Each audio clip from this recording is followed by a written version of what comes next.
नमस्कार, मी माधव सावरगावे. पुणेकरांसोबतच्या आवाज महाराष्ट्राच्या या शो मध्ये स्वागत करतोय. पुणे म्हणजे काय उणे असे म्हण सातत्याने आपण चर्चेला आणत असतो. पुण्याबाबत काय काय सांगायचं, जर सांगायला सुरुवात केली तर वेळ संपून जाईल. त्यामुळं फारसं काही सांगणार नाही, कारण साऱ्या महाराष्ट्राला पुणे काय माहीत आहे. त्यामुळे आपण चर्चा करतोय ती लोकसभा निवडणुकीच्या अनुषंगाने, आणि त्याच अनुषंगाने हा आवाज महाराष्ट्राचा शो आपल्या समोर सादर करतोय या सगळ्या पुणेकरांसोबत. सुरुवात करताना या पुणे शहरातले प्रश्न काय आहेत गेल्या 5 वर्षांमध्ये, आणि त्याच्यापूर्वीचे 5 वर्ष सुद्धा घ्या असं पुणेकर सांगतायत. त्यामुळे 10 वर्षांमध्ये पुणे कसं बदललेलं आहे, पुण्याची प्रगती किती झालेली आहे, आणि पुणेकर त्यासोबतच इथले नेते, इथले विरोधक या सगळ्या प्रक्रियेमध्ये कसे सहभागी आहेत, या सगळ्यांचा आढावा आपण घेणार आहोत. त्यामुळं माझ्यासोबत या दोन्ही बाजूला इथले प्रमुख नेते आहेत, आणि त्यांच्याकडून प्रश्न आणि उत्तरं जाणून घ्यायची आहेत, आणि ती प्रश्न आणि उत्तरं मतदारांसमोर ठेवायची आहे, आणि मतदार ठरवतील की या लोकसभेला खासदार कुणाचा असावा. तर सुरुवात करतोय मी भाजपपासून, कारण 10 वर्षांपासून भाजपचे खासदार इथं आहेत. महानगरपालिकेमध्ये सत्ता आहे, केंद्रात सत्ता आहे. मागच्या 5 वर्षापूर्वी, म्हणजे हा अलीकडचा 2 वर्षाचा काळ सोडला तर मागच्या 5 वर्षापूर्वी भाजपची सत्ता होती. या सगळ्या काळामध्ये पुण्याचा विकास कसा झालेला आहे, पुणे कसं बदललेलं आहे हे जाणून घेऊयात. तर सुरू करतोय भाजपचे नेते. नमस्कार, तुमचं साम टीव्ही मध्ये स्वागत आहे. आता वेळ आलेली आहे लोकांचे, मतदारांच्या प्रश्नाची उत्तरं देण्याची.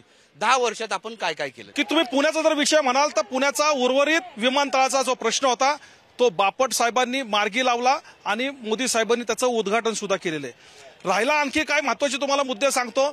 सेंट्रल रेल्वे हा विषय सेंट्रलमध्ये येतो.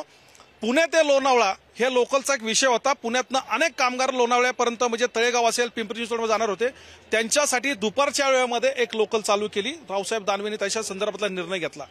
अशा अनेक विषय. पुरंदरला जे विमानतळ होणार आहे त्याच्या जागेचा आता जागा मिळवण्याच्यासाठीचे विषय चालू झालेले आहेत. त्याच्यानंतर अनेक महत्वाचे विषय आहेत. त्याच्यानंतर तुम्हाला आणखी सांगतो, हे बघा कसं आहे माहितीये का, सर्वात महत्वाचा तुम्हाला मुद्दा पुन्हा एकदा या ठिकाणी सांगतो. त्याच्यानंतरच्या काळामध्ये बापट साहेबांनी केलेल्या कामाच्या नंतर रेल्वेच्या संदर्भामध्ये अनेक महत्वाचे मुद्दे झाले. देशामध्ये अनेक ठिकाणी शहरामध्ये जाण्यासाठी रेल्वे चालू केल्या पुणे शहरामधनं. तो महत्वाचा मुद्दा आहे. पुण्यामध्ये आणखी तुम्हाला सांगतो, जे एक पुणे महानगरपालिकेतर्फे एक हॉस्पिटल पाहिजे होतं की जेणेकरून गोरगरिबांची त्या ठिकाणी सोय होईल, असं एक अद्ययावत हॉस्पिटल या ठिकाणी चालू आहे नायडू हॉस्पिटलमध्ये. ते काम भारतीय जनता पार्टीच्या माध्यमातून झालं. कोरोनासारख्या काळामध्ये भारतीय जनता पार्टीच्या सर्वसामान्य कार्यकर्ता असेल, आमदार असेल, खासदार असेल, नगरसेवक असेल, महापौर असेल, मला अभिमानाने या सेकंडी पुणेकर म्हणून सांगावं वाटतं, भारतीय जनता पार्टीचा कार्यकर्ता असलं तरी. मुरलीधर मोहोळ हे आता आमच्या लोकसभेचे उमेदवार आहेत. 24 तासामध्ये 18 तास लोक रस्त्यावर येऊन काम करत होते, की जे हे भ्रष्टाचारी होते त्यांना भ्रष्टाचारांना जेलमध्ये पाठवण्याचं काम भारतीय जनता पार्टीने केलंय. भाजपच्या नेत्यांनी दिल्लीपासून ते गल्लीपर्यंत काय आम्ही बदल केला हे सांगितलेलं आहे. आता राष्ट्रवादी काँग्रेस, शरद पवार गट, काँग्रेस हे मात्र चांगलेच तापले दिसत आहेत. कारण दिल्लीपासून पुण्यातल्या गल्लीपर्यंत ज्यावेळेस भाजपने सांगितलं की आम्ही अशा पद्धतीनं कामं केलीत, कुठे गेले काँग्रेसचे नेते? हा, इकडे या जरा, या की. हा, तर ऐकलं तुम्ही? ऐकलं ना. आता तुम्ही ते जे सांगतात ना की आमचं कोरोनाच्या वेळेस आम्ही काम केलं, किट चोरायला आमचे काँग्रेसवाले नव्हते, भाजपचेच नगरसेवक किट चोरायला होते. रेमडेसिवीर इंजेक्शनला लोकांना लाईनीत उभं राहून इंजेक्शन नाही दिले. भाजपची चिठ्ठी असेल तर इंजेक्शन, हे आमच्याकडे पुरावे आहेत. आणि तुमच्यासारख्या मीडियानी हे ऑन मीडिया दाखवलेलं आहे. हे जे कोरोनाचं कारण सांगतात, मेट्रो म्हणतात 3 वेळा अर्धवट मेट्रोचं उद्घाटन का घ्यायला लागलं यांना, आणि स्वर्गीय बापट साहेबांचं नाव का घ्यायला लागतंय? काय घ्यायला लागतंय? अर्धवट काम माहित नाही, आणि त्यामुळे यांना सगळं स्वर्गीय बापट साहेबांचं मागे घ्यायला लागतंय. दुसरी गोष्ट, नदी सुधार प्रकल्पाला जो गाजावाजा करून बालगंधर्व मध्ये माननीय जावडेकर साहेबांचा सत्कार घेतला, त्यातले 22 कोटी रुपये फक्त खर्च झाले, आणि 927 कोटीचा गाजावाजा केला. म्हणजे फक्त दिखाव पे न जाओ, आपली अक्कल चलाव. सध्या अशी पुणेकरांना आम्ही दाखवणार आहे. म्हणजे फक्त भ्रष्टाचार करायचा. म्हणजे पुणे महानगरपालिकेतली सॅनिटरी नॅपकिन मध्ये खासदार आणि आमदार मिळून भ्रष्टाचार करतात, रोड मध्ये खासदार आणि आमदार मिळून भ्रष्टाचार करतात. म्हणजे भ्रष्टाचारी पार्टी कोण आहे हे सगळ्यांना आता समजत चाललंय. पुणेकर म्हणून कुठल्या कुठल्या समस्या आहेत अजूनही त्या समस्येमुळं त्रस्त लोक आहेत? पुण्याची ट्रॅफिक आहे, लक्षात घ्या. त्याच्यावर पोल्युशनचा तुम्ही विषय सांगितलाय. मुळामध्ये ही इलेक्शन होत असताना तुम्ही जर बघितलं 2014 नंतर मोदी साहेब पंतप्रधान झाल्यानंतर पुढे लोकसंख्या वाढत वाढत इथपर्यंत आलेली आहे. यांनी जे मुद्दे आता मांडले की बाबा सॅनिटरी नॅपकिन मध्ये खासदार आहेत का आहेत, हे यांचे आरोप आहेत. आरोप सिद्ध करा आणि मग आरोप सिद्ध करा. आरोप सिद्ध करायचे आणि मग बोलायचं. आपण 60 वर्ष काम केलं, 60 वर्ष आपण काम केलं, का लोकांनी मोदींना निवडून दिलं याचं आत्मपरीक्षण करणार आहे की नाही? विकासाच्या मुद्द्यावर बोलणार आहेत की नाही? ज्या लोकांनी आता समजा महानगरपालिकेमध्ये भाजपची सत्ता होती, त्यातले 2-4 लोक जर चुकले असेल तर त्यांच्यावर पक्षश्रेष्ठींनी कारवाई केलेली आहे. तुमच्यातले सगळेच चुकलेले आहेत. तुम्ही आता काय चाललंय, फक्त टोमणे आमने ना विद्यार्थ्यांचा विषय, भवितव्याविषयी. आम्ही जे केलं म्हणजे आता आम्ही महायुतीमध्ये आहोत, जे केलं ते सांगतोय. तुम्ही काय केलं आम्हाला टोमणे मारण्याशिवाय किंवा आम्हाला भ्रष्टाचारी यांना सांगणार की तुमच्याकडे आले, आमच्यावर भ्रष्टाचाराचा आरोप केला, आम्ही सामोरं गेलो, कोर्टाच्या सामोरं गेलो आणि त्याच्यानंतर संविधान पद्धतीने आम्ही महायुतीमध्ये सामील झालो. अहो, लग्न झाल्यावर नवरा बायकोच्या प्रेमाचे असतात ते डिवोर्स घेतात, तर पक्षाचं काय घेऊन बसणार? आपल्यावर संस्कार नाहीयेत. आता यांच्याकडे हे काँग्रेस मुक्त करत होते, काँग्रेस युक्त भाजप झाले. राष्ट्रवादीन काँग्रेसचे नेते आयात केलेत.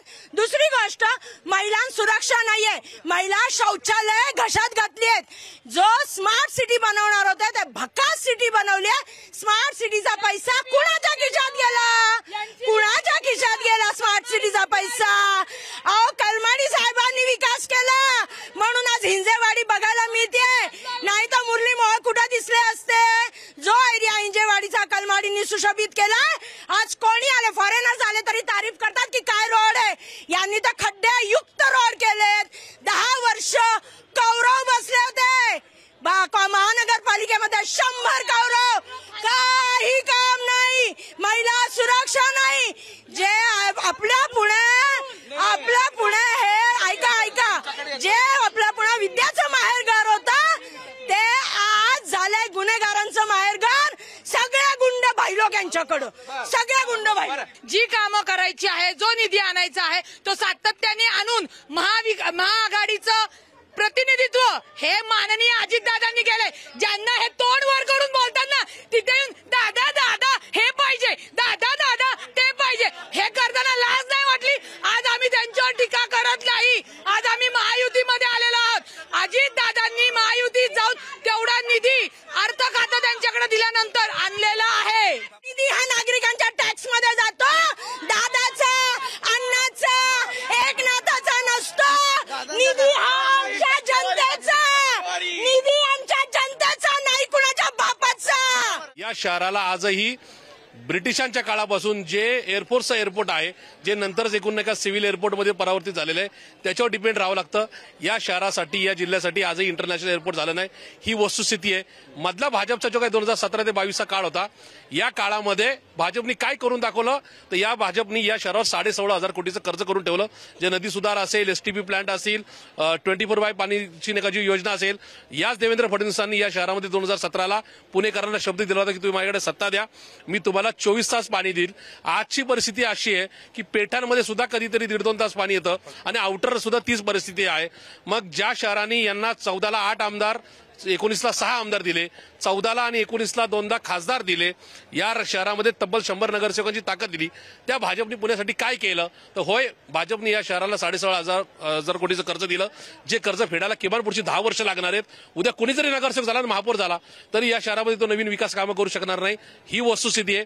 होय, या शहरातली गटारगंगा आजही फिरते, म्हणजे कडेने नका सुशोभीकरण चालू आहे, पण मध्ये घाणेरडं काळं पाणी हे पुणेकरांना पाहायला मिळणार आहे. ट्रॅफिक जॅमची समस्या पुण्यातली मोठी आहे. या शहरामध्ये मेट्रो आमच्याच प्रयत्नातून सुरू झाली, जरी यांच्या काळात उद्घाटन जरी झाली असली तरी हे होत असताना ज्या पीएमपीएलची नका 13 लाख नका एकूणच कॅरिंग कॅपॅसिटी आहे, त्याला कुठेतरी मदत करण्यामध्ये हे कमी पडलेत. आज जरी 13,000 कोटीची नका मेट्रो पुण्यामध्ये येत असली तरी 13 लाख त्याच्यामध्ये फक्त कॅरिंग कॅपॅसिटी 1 लाख आहे, आणि ज्याच्यामध्ये 13 लाख नका कॅरिंग कॅपॅसिटी आहे ती पीएमपीएल मात्र आजही या ठिकाणी सगळ्या दैनंदिन व्यवस्थेपासून वंचित आहे. त्याचबरोबर पुण्यातलं पोल्युशन असेल, कॅन्सरचा ग्रोथ रेट असेल, या सगळ्या बाबतीमध्ये आज यांनी जी काय पुण्याची दुरावस्था करून ठेवली ते सुद्धा वास्तव आहे.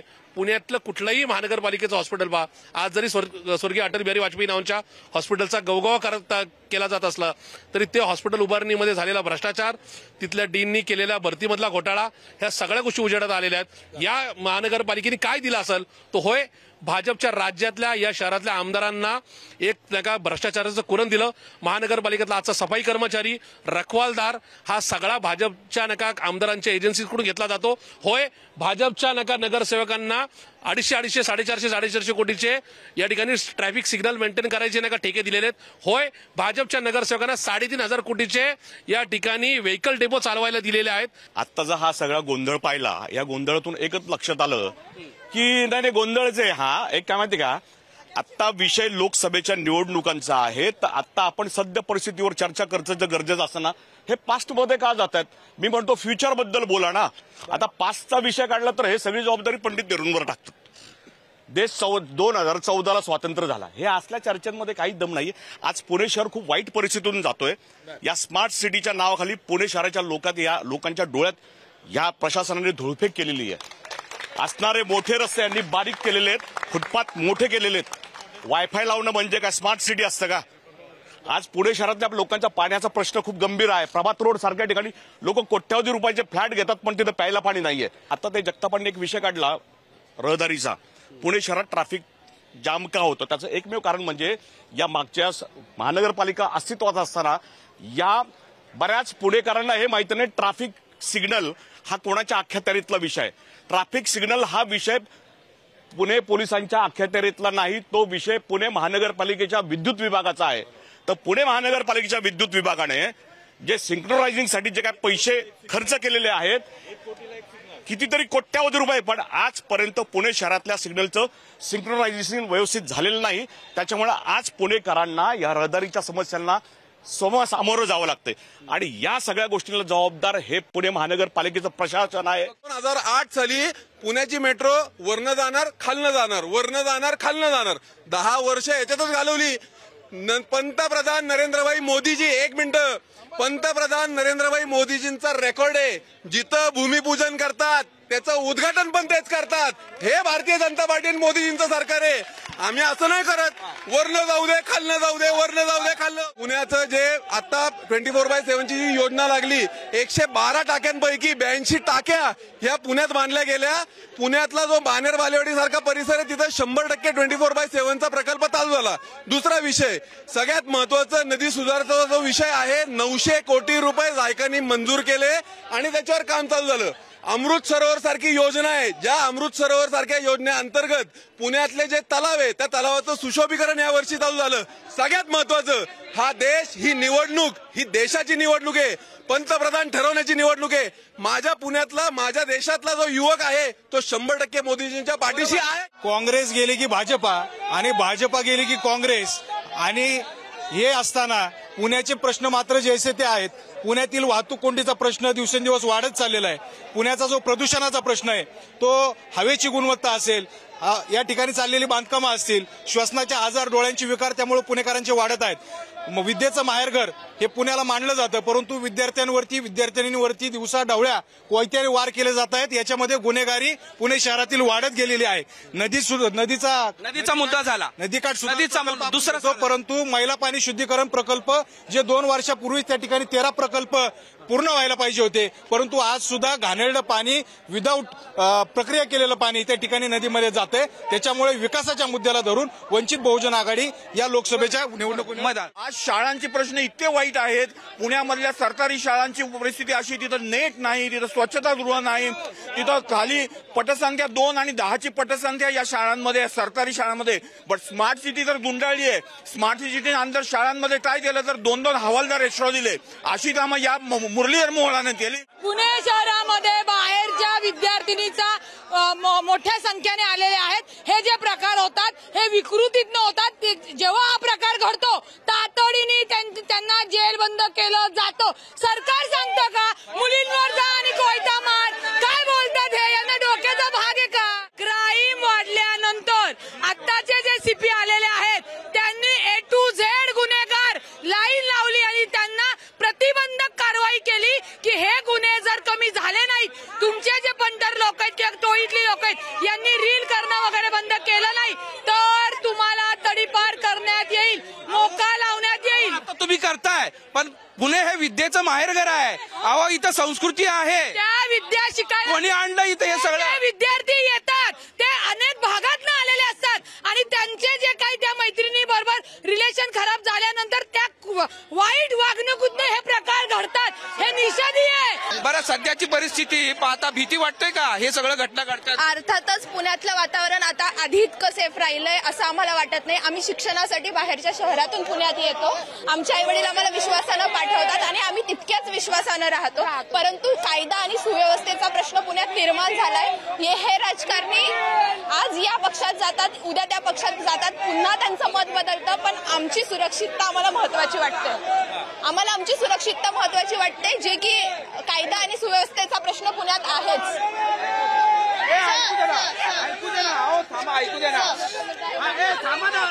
तुम्ही तुमचंच ओरडायचं का? तुम्हीच ओरडाय येतोय की तुमच्याकडे येतोय? अजून खूप वेळ आहे. जी गुन्हेगारी वाढतीये, गुन्हेगारीने जेव्हा गुन्हा करतो तो, पण 2 दिवसांनी तो सुटतो, त्याच्यानंतर काय? तसेच गुन्हे वाढत जातात. त्याचं काय? वरद हस्त आहे. या सगळ्या गुन्हेगारांना राजकारण्यांचा वरद हस्त आहे. राजकारण्यांच्या वरद हस्ताशिवाय कुठलाही गुन्हेगार इतकी गुन्हे करण्याचा प्रयत्न करू शकत नाही. देवेंद्र फडणवीसनी राजीनामा द्यायला पाहिजे. नैतिकता कोण? देवेंद्र फडणवीसनी राजीनामा द्यायला पाहिजे. दिवसाढवळे हल्ले होत्यात मुलींवरती, महिलांवरती, कोयत्यानी. या देवेंद्र फडणवीसनी राजीनामा द्यायला पाहिजे आणि बीजेपीने उत्तर द्यावं.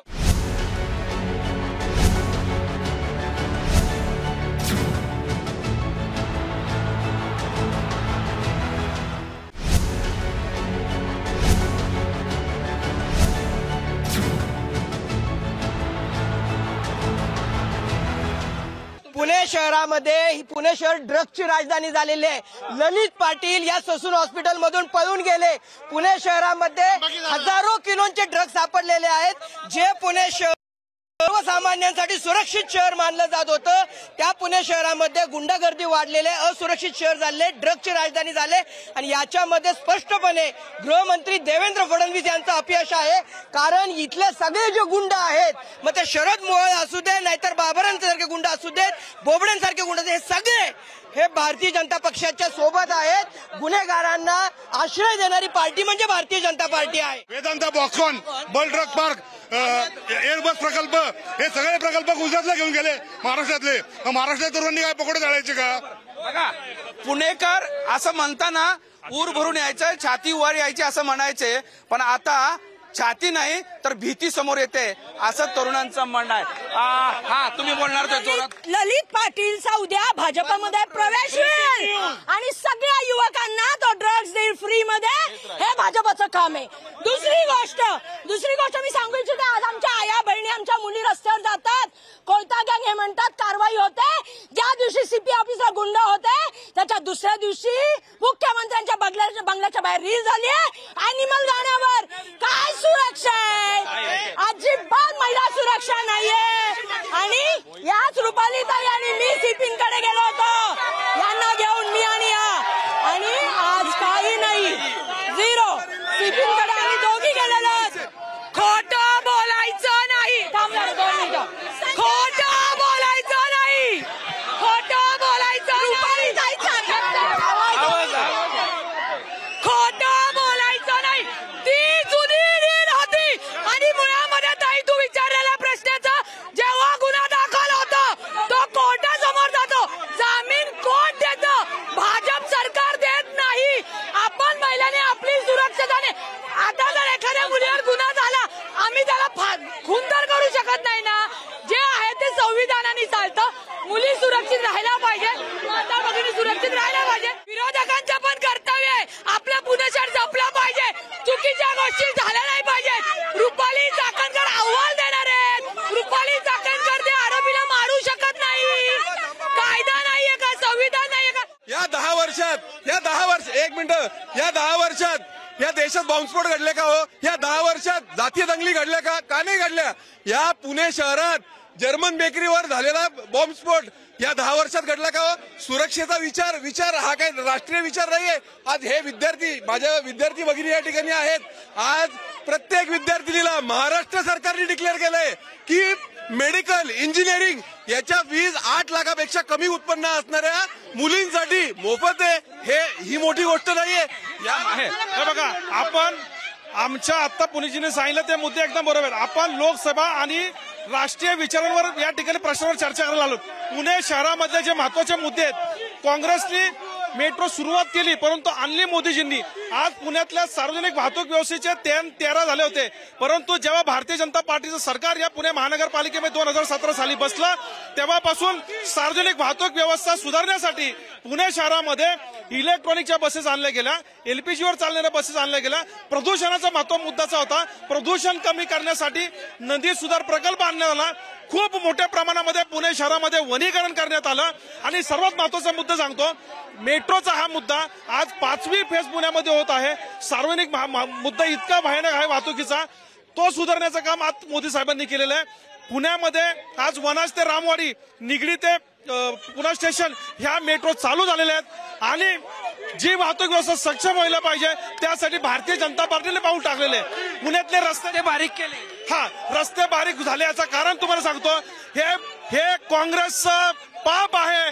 1987 सालचा पुणे डेव्हलपमेंट प्लॅन जर त्यांनी त्यावेळी मंजूर केला असता तर पुण्यातले रस्ते सगळे मोठे झाले असते. आणखी एक मुद्दा सांगतो, त्यावेळेसचं पाप आहे म्हणतात. हे त्याच वेळेचं पाप आहे. भाजपनी सर्व जे रस्ते आहेत ते सगळे ब्लॉक केले. त्यांनी ज्या पद्धतीने TDR दिला, त्या TDR मध्ये जी बांधकामं झाली त्या बांधकामांमुळे सर्व जे रहदारी आहे, ड्रेनेज सिस्टीम असेल, या सर्व कोलॅप्स झाल्या. आज जायकासारखा प्रोजेक्ट सुद्धा पूर्ण होत नाही. आज 50% सुद्धा पाणी स्वच्छ होत नाही. ही एका अर्थाने त्याच्या ज्या नर्व्ज आहेत त्या पुणे शहराच्या नर्व्ज यांनी दाबायचं काम केलं आणि त्याच्यातनं हा हार्ट अटॅक पुण्याला आलेला आहे. पुणे शहराच्या विकासासाठी खूप मोठ्या प्रमाणावर निधी महाराष्ट्राच्या मुख्यमंत्री एकनाथ शिंदे साहेबांनी केलाय. वाहतुकीचे प्रश्न असतील, पाणी पुरवठ्याचे प्रश्न असतील, झोपडपट्ट्यांचे प्रश्न असतील, युवकांचे प्रश्न असतील, रोजगारांचे प्रश्न असतील, या सोडवलेत.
पुण्यात सध्या दंगेकरांच्या शिक्षणाचा मुद्दा घेतला जातोय. त्यांचं शिक्षण 8वी पास म्हणून सांगितलं जाते, पण देशाचा पंतप्रधान हा 4थी पास चालतो का?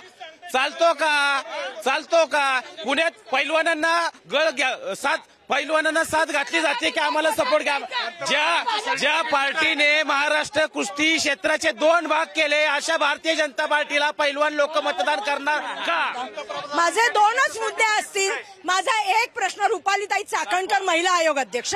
दुसऱ्या ज्या चित्रभाग कायम गुहेतनं बाहेर येतात त्यांनी संजय राठोडला राखी बांधली, जो बलात्कारी आहे. या दोघी आता कुठे आहेत? महिलांवर अत्याचार होतात, मुलींवर कोयता मारला जात आहे. कुठे गेला महिला सन्मान? काय वाटतं वाटतं की नव्या खासदारांनी काय करावं, कन्फ्युजन दूर करावं, म्हणजे एक सेफ्टी क्रिएट केली पाहिजे. सेफ्टी क्रिएट केली पाहिजे. हां. महाराष्ट्राच्या राजकारणात म्हणजे ह्या 5 वर्षात 2 वेळा मुख्यमंत्री बदलले, 2 वेळा विरोधी पक्ष नेते बदलले. आम्ही मतदान कोणाला करायचं? म्हणजे तुम्ही तुमच्यातच मिळ नाही. तुम्ही जर तरुणांसमोर चांगला आदर्श निर्माण करू शकत असाल तर आम्ही तुमचा आदर्श चांगला आदर्श निर्माण केला पाहिजे. काय तो करावं? कोणी खासदार होईल मी म्हणत नाही कोणता खासदार येईल, पुणेकर ठरवतील कोणता खासदार येईल. आणि त्या खासदाराने पुण्याची डेव्हलपमेंट, एज्युकेशन याच्यावर भर दिला पाहिजे. कारण का जर ही पिढी एज्युकेटेड झाली तर पुढचा महाराष्ट्र, भारत, पुणे चांगलं होईल. शिक्षणाचं खासगीकरण बंद करून सरकारने चांगली शिक्षण सुविधा द्यावी, हे खासदारांनी करावं. पुण्याला वाहतूक कोंडीतून मुक्त करावं, प्रदूषण मुक्त, बोलू द्या सर, वंचितचा आवाज दाबू नका. प्रदूषण मुक्त पुणे शहर करावं, वाहतूक कोंडीतून मुक्त करावं. पुण्याच्या लगत मोठमोठ्या फॅक्टरीज आणून त्या ठिकाणी त्या गुजरातला न पळवून न नेता त्या ठिकाणी पुणेकरांच्या रोजगारासाठी काम करावं.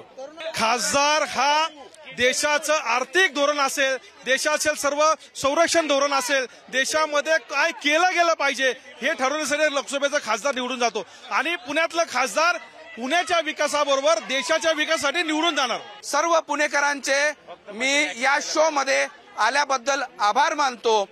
या निवडणुकीमध्ये जो कोणता कौल येईल त्या कौलच्या आधारावर जो नवीन खासदार येईल त्याने या सगळ्या पुणेकरांच्या अपेक्षा आणि प्रश्न सोडवावेत, हीच अपेक्षा या पुणेकर मतदारांची आहे. आज आपण इथंच थांबूयात. तुम्ही पाहत राहा साम टीव्ही, आवाज महाराष्ट्राचा.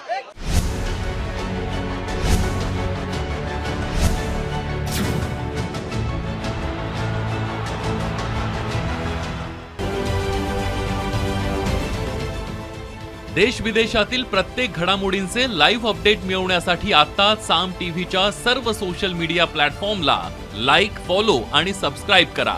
तसंच सर्व नोटिफिकेशनसाठी बेल आयकॉन प्रेस करायला विसरू नका.